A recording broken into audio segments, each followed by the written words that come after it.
जब एक आदिवासी का बेटा संयुक्त राष्ट्र यानी यूएन के मंच पर जाकर पूरी दुनिया के सामने अपने हक की आवाज उठाता है ना, तो पूरे देश के आदिवासियों का सीना गर्व से चौड़ा हो जाता है।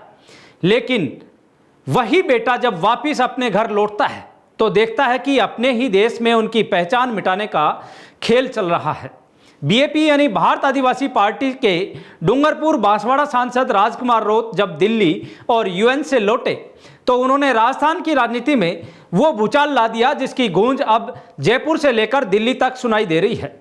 डूंगरपुर पहुंचते ही सांसद राजकुमार रोत के निशाने पर आए राजस्थान के शिक्षा मंत्री मदन दिलावर। रोत ने दिलावर के पुराने बयान को याद दिलाते हुए वो चुभता हुआ सवाल पूछा जो पूरे प्रदेश का युवा पूछ रहा है। रोत बोले, दिलावर जी, आपने कहा था ना कि केंद्र के शिक्षा मंत्री इस्तीफा देंगे तो मैं भी दे दूंगा। अब तो वहां इस्तीफा हो गया है, आप अपनी कुर्सी कब छोड़ रहे हैं? रोत ने तीखा तंज कसते हुए कहा कि राजस्थान के युवाओं और शिक्षकों को केंद्र से ज्यादा मदन दिलावर के इस्तीफे की जरूरत है, क्योंकि उन्होंने पूरे देश की शिक्षा व्यवस्था का बंटाधार कर दिया है। लेकिन कहानी का सबसे बड़ा और खौफनाक ट्विस्ट तो आगे है। राजकुमार रोत ने कांग्रेस और बीजेपी दोनों राष्ट्रीय पार्टियों का वो चेहरा बेनकाब किया जिसे सुनकर हर कोई हैरान रह गया।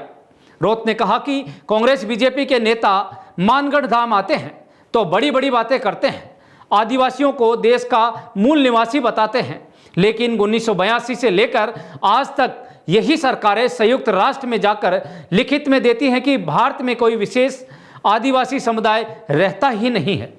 रोत ने कहा कि वोटों के लिए आदिवासियों का इस्तेमाल करने वाली इन दोनों पार्टियों के इस दोहरे रवैये का अब पूरे देश से पर्दाफाश किया जाएगा। इतना ही नहीं, समान नागरिक संहिता यानी यूसीसी के मुद्दे पर भी रोत ने उदयपुर से बीजेपी सांसद मन्नालाल राउत और राजस्थान को आड़े हाथों लिया। रोत ने साफ कहा कि बीजेपी राजस्थान में यूसीसी के नाम पर सिर्फ और सिर्फ धर्म का कार्ड खेल रही है। ये आदिवासियों को आपस में लड़ाने और उनकी अपनी सांस्कृतिक पहचान को खत्म करने की एक सोची समझी साजिश है। उन्होंने दो टूक चेतावनी दी है कि धर्म और कानून दो अलग बातें हैं और आदिवासियों के अधिकारों पर यह हमला किसी भी कीमत पर बर्दाश्त नहीं किया जाएगा।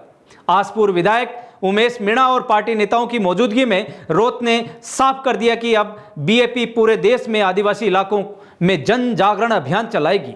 क्या आपको भी लगता है कि राष्ट्रीय पार्टियां आदिवासियों को सिर्फ वोट बैंक समझती हैं? और मदन दिलावर के इस्तीफे की मांग पर आपकी क्या राय है? कमेंट करके अपनी बात जरूर लिखें और ऐसी ही लेटेस्ट खबरों के लिए आप जागो इंडिया जागो न्यूज़ चैनल को सब्सक्राइब कर लें। धन्यवाद।